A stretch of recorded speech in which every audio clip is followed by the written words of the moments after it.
La bioseguridad es algo que ha sido definido por los organismos internacionales de salud. Y este concepto involucra una serie de conductas humanas y de hábitos que tenemos que desarrollar, especialmente en este momento que estamos viviendo, cuando la pandemia de COVID-19 nos tiene confinados en casa y con muchas de nuestras actividades exteriores limitadas. En este programa hablaremos precisamente de la bioseguridad en casa. Bienvenidos a Mundo Sustentable.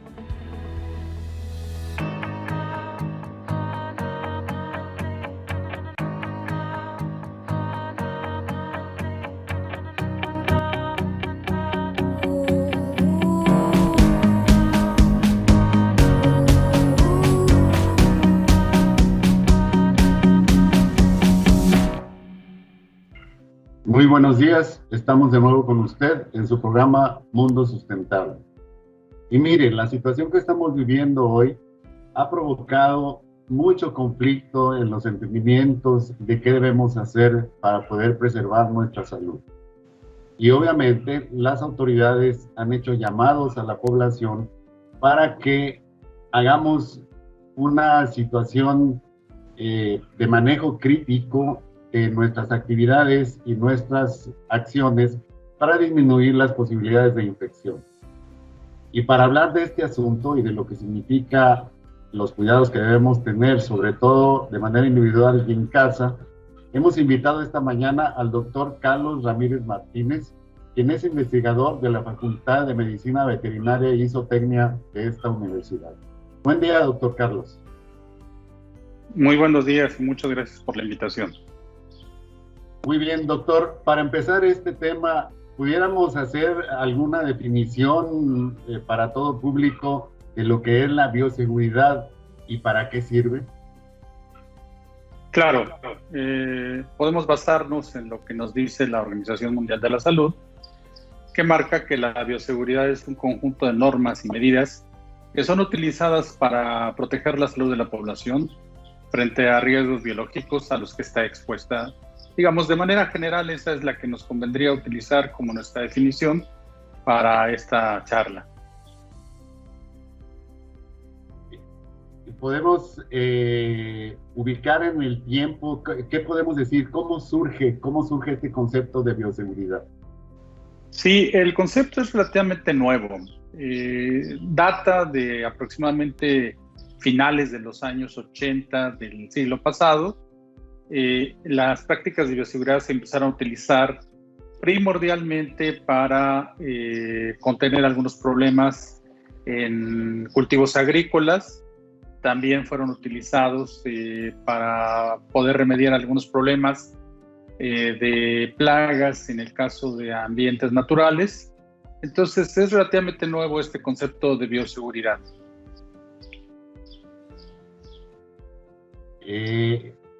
Podemos pensar en la cuestión de las enfermedades y de la sanidad de los alimentos. ¿Esto ha tenido un impacto? O sea, ¿cómo ha sido el desarrollo histórico de esta situación? Sí, claro, la bioseguridad es, digamos, una etapa relativamente nueva, pero su antecedente histórico es de mayor tiempo. A mediados del siglo XIX, cuando se presentaban, por ejemplo, muertes que se consideraban súbitas de enfermos, no se sabían las causas, hasta que finalmente en la era bacteriana, investigadores como Louis Pasteur o Roberto Koch encontraron que eran microorganismos los causantes de enfermedades que producían la muerte de los pacientes. Entonces se empezó a tener mayor cuidado en la limpieza de todos aquellos materiales y equipos que estaban en contacto con los enfermos. Eso dio pie entonces a que surgieran medidas de higiene. Surge pues, entonces este concepto de higiene, más allá de mantener limpias las cosas, es desinfectar, es decir, tratar de eliminar estos microorganismos que causan las enfermedades. Posteriormente, ya entrado en el siglo XX, hay una conciencia de que especialmente las áreas hospitalarias tuvieran un control importante en el control, de limpieza y desinfección, lo que se empezó a conocer ya como asepsia, y era una condición que se fue dando, digamos, hacia el resto del siglo, se fue extendiendo, y hacia los años 50, 60, donde surgen los alimentos procesados, estas prácticas de higiene, de asepsia, se trasladan entonces a la industria para tratar de evitar que los alimentos sean portadores de agentes causantes de enfermedades, y con ello tener un comercio, digamos, libre, o pretender tener un comercio libre de alimentos, libre de patógenos. Entonces, doctor, podemos decir que estos conocimientos finalmente, en un efecto combinado de ciencia y técnica, han permitido a los seres humanos mantenerse, pues digamos, entrecomillado, sanos, porque, bueno, los impactos sobre la salud de los individuos en cuestiones de transmisión de enfermedades, no solo en los contactos humanos, sino también en el consumo de los alimentos, finalmente se convirtieron en todo un sistema de manejo de las situaciones de producción o de las asepsias, con un esquema óptimo de calidad, ¿no? La industria química, los esquemas de esterilización por calor húmedo, por calor seco, se fueron desarrollando hasta tener una condición óptima que hoy en día pues ya disfrutamos, ¿no? Dado que podemos consumir alimentos que vienen desde el otro continente y que han sido refrigerados o almacenados por tiempos largos, y estos se preservan de una manera adecuada, al igual que la mortalidad infantil y la mortalidad por infecciones de las que antes abatían a grandes poblaciones, pues se han ido eliminando, ¿no? Esto se convierte finalmente en metodologías que tienen un aspecto de calidad ya muy intrínsecamente involucrado. Mire, digamos, estamos tan acostumbrados a la aplicación de estas prácticas que hoy en día nadie se cuestiona lavarse las manos, ¿verdad? Es una práctica que la vemos como algo común, pero esa práctica hace apenas siglo y medio no era tan común. La gente comía con las manos sucias, la gente operaba, intervenía a los enfermos con las manos sucias, porque no había esa conciencia de que las manos sucias infectadas con patógenos eran transmisoras de enfermedades. Hoy nadie puede concebir ir a la mesa sin antes lavarse las manos, es una práctica cotidiana. De esa manera, como usted lo menciona, hemos venido adoptando prácticas de bioseguridad desde ya hace mucho tiempo, y ahora son muy cotidianas en el hogar, tanto que a veces no nos damos cuenta de que las llevamos a cabo. Muy bien, esto es precisamente de lo que yo quisiera que me hable en el siguiente segmento, doctor. ¿Cómo podemos llevar toda esta situación que ya, como hemos mencionado, es todo un sistema que maneja la calidad, tanto en las instituciones hospitalarias como en la gran industria de producción de alimentos? ¿Cómo podemos llevar esto hasta el hogar? Pero tocamos este asunto en el siguiente segmento, ¿le parece? Muy bien, cómo no. Muy bien, usted no se vaya, estamos platicando con el doctor Carlos Ramírez Martínez de Bioseguridad en Casa. En un momento regresamos.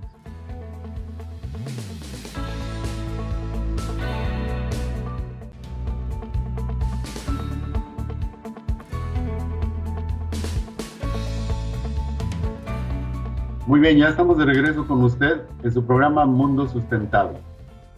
Doctor, nos quedamos conversando respecto a todo este sistema de higiene que se ha desarrollado en el planeta Tierra, cómo finalmente ha ido penetrando la cultura, el conocimiento de las personas, y finalmente se ha integrado como una situación de manejo a nivel de los hogares de cada uno de nosotros.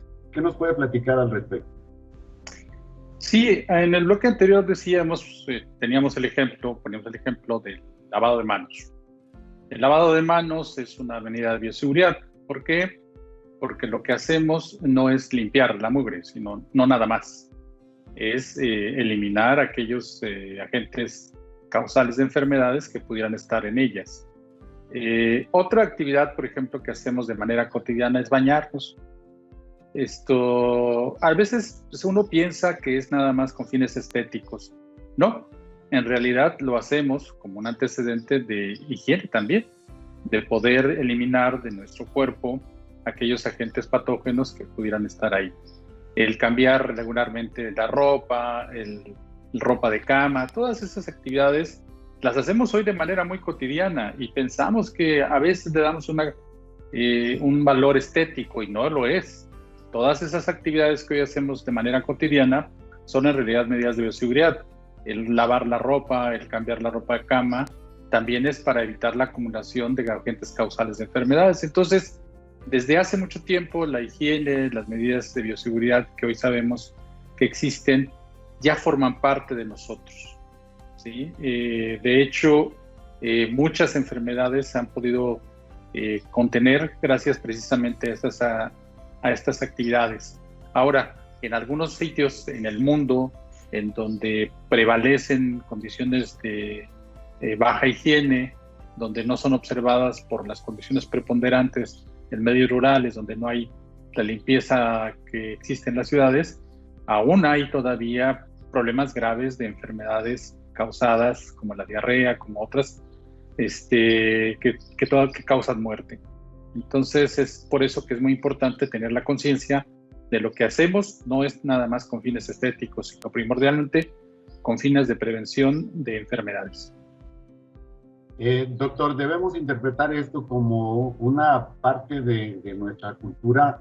Usted refiere el lavado de las manos, pero en el momento que usted menciona posibles enfermedades gastrointestinales, pues entonces también el consumo de alimentos que para nosotros tuviera la etiqueta, llamémosle así, de elaborados higiénicamente, también tiene que ver con el resultado final, ¿no? En el que yo no me enferme. O sea, me cuido yo, pero también me cuido mi entorno y no consumo comidas o no hago cosas donde de antemano yo sé que corro un riesgo. Sí, definitivamente. Mire, por ejemplo, una de las medidas que se realiza prácticamente a diario en la casa es el poder lavar los alimentos y cocinarlos adecuadamente para eliminar la posibilidad de riesgos. Pero bueno, no siempre es posible esto, debido a que la vida empezó a cambiar con la integración de la mujer al trabajo laboral, la dedicación en la casa bajó y eventualmente las familias tuvieron que echar mano de los alimentos procesados. Un mayor consumo hacia los años finales del siglo pasado se inició y empezamos a entender que debíamos revisar que los alimentos que comemos estén debidamente elaborados. Esto con prácticas de higiene estrictas. Los alimentos estamos muy atentos a que cumplan con las normas de higiene que se requieren para evitar el surgimiento de enfermedades para quienes los consumimos. Pero ahora paso a otro tema. Hay otras actividades que hoy llevamos a cabo en la casa con una mayor conciencia, medidas de bioseguridad. Por ejemplo, vuelvo a tocar el lavado de manos. Hace unos meses el lavado de manos era algo muy común y realmente muchos de nosotros lo hacíamos nada más para retirar, digamos, la suciedad de las manos. No con la conciencia de que debía estar desinfectada la mano. Entonces, hoy, debido a la pandemia, este lavado de manos nos lo han recomendado que sea exhaustivo, que tenga una duración de 15 a 20 segundos mínimo, que sea con jabón y si no con desinfectante a base de alcohol. La intención no es tener las manos solamente limpias, la intención es tenerlas desinfectadas para que tengamos la certeza de que el agente causal, en este caso de COVID-19, no permanezca en nuestras manos o no sea transmitido por esa manera. Otra práctica que hoy hemos integrado a la vida cotidiana, por ejemplo, es el limpiar el calzado cuando llegamos a la casa. Una práctica que permite eliminar la posibilidad de que nuestras suelas sean portadoras de agentes causales de enfermedad, no nada más el COVID, algunas otras, que normalmente no tenemos la conciencia de que estamos a través de nuestras suelas metiendo este tipo de patógenos a la casa. Y como eso hay muchas más prácticas que estamos llevando a cabo de manera cotidiana y que debemos de tener conciencia de que son prácticas primordialmente enfocadas a evitar el ingreso de patógenos a nuestras casas. Como que algunas de esas medidas ha sido necesario hacerlas más intensas, ¿no? En nuestra cultura, la verdad es que la limpieza del calzado a la entrada a casa no lo teníamos. Sí, no existía. Claro. El lavar las manos existía como una situación de antes de comer o después de ir al baño, pero ahora es continuamente, ¿no? La idea es bajar ya las posibilidades de una posible infección.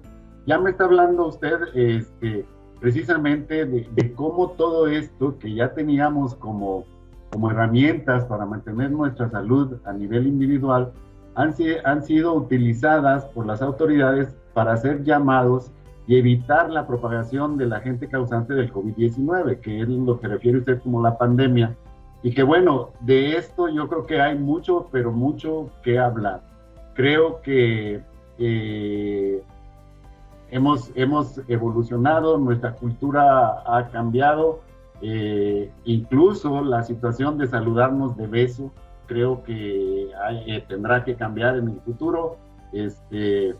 El contacto estrecho, igual somos muy dados a abrazarnos, porque somos así, y si lo vemos en la gente joven, es más estrecha aún la situación. Entonces, creo que todo esto tendrá que cambiar, pero le tengo una pregunta.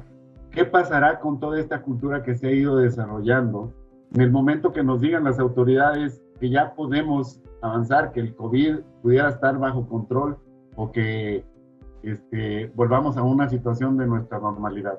Pero esto, doctor, yo quisiera que me lo conteste usted en el siguiente segmento, ¿le parece? Claro que sí. Muy bien.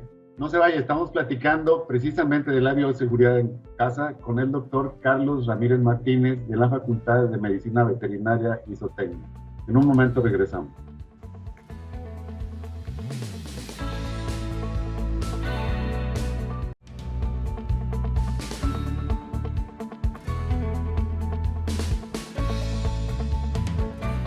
Ya estamos de regreso con usted en su programa Mundo Sustentable.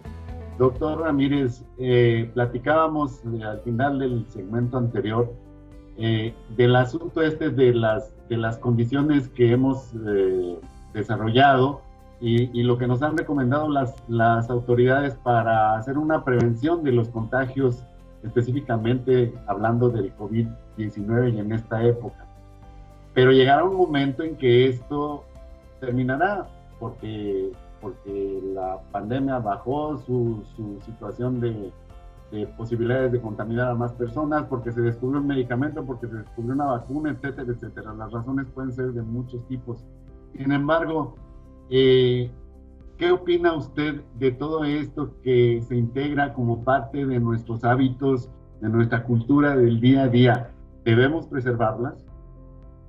Claro, definitivamente. Mire, bueno, esta enfermedad llegó para quedarse primero, ¿no? ¿Cuándo la vamos a contener? No lo sabemos, algún día tal vez, pero pasará algún tiempo en donde su peligrosidad sea alta. Entonces no debemos bajar la guardia en ningún momento. Las autoridades lo que nos recomiendan es no salir de casa para evitar que los niveles de contagio sean altos y eso provoque un gran número de enfermos, sature los hospitales y nos veamos en una crisis hospitalaria terrible, ¿no? Que la gente no pueda ser atendida y pudiera ser el caso de que murieran en desatención médica por saturación. Esperemos que eso nunca pase, pero depende mucho de nosotros de que no pase.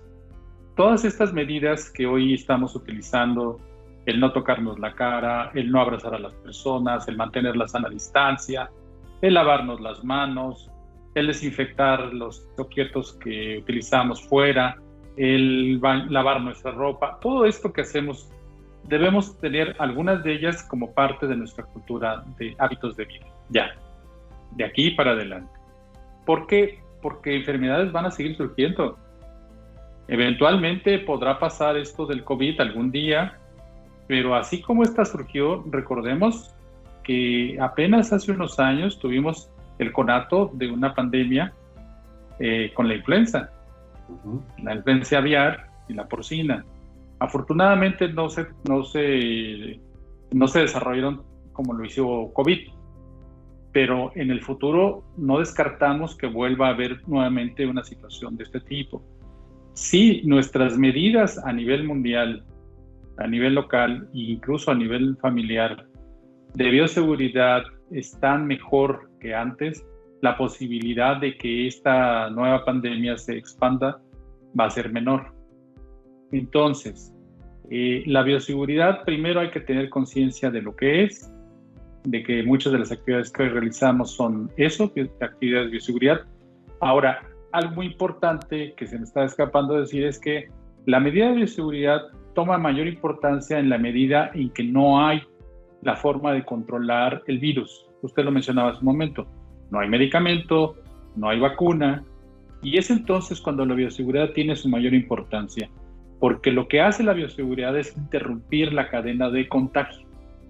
Entonces, no hay otra forma de poder evitar el crecimiento de la pandemia que romper la cadena de contagio. Y para eso hacemos todas esas actividades, de no tocarnos la cara, de no saludar de mano, de lavarnos las manos, de limpiar los alimentos, es para eso.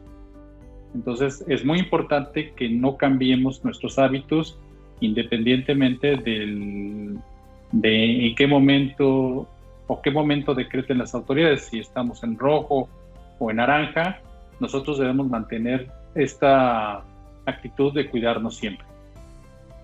Parece ser que la población no entiende claramente esta situación del contacto y de la posible expansión de la pandemia. Al quitar algunas medidas de restricción que el gobierno tenía, pues lo que hemos vivido en Monterrey en los últimos tiempos ha sido que el número de pacientes infectados se ha ido aumentando. Incluso en estos últimos días, en los primeros días del mes de junio de 2020, estamos escuchando que ya hay sanciones para las personas que transiten en áreas públicas sin cubrebocas. ¿Cómo piensa usted que podemos motivar a la población a que entienda todas estas cosas, que es por su bien, que es que el gobierno está poniendo medidas? Doctor, aquí estamos hablando de algo que desafortunadamente estamos padeciendo todos. Estamos cambiando de hábitos. La pandemia nos está obligando a cambiar de hábitos y esa es una de las cosas más difíciles en algunas personas de hacer. Es decir, cambiar los hábitos de algunas personas a veces parece imposible.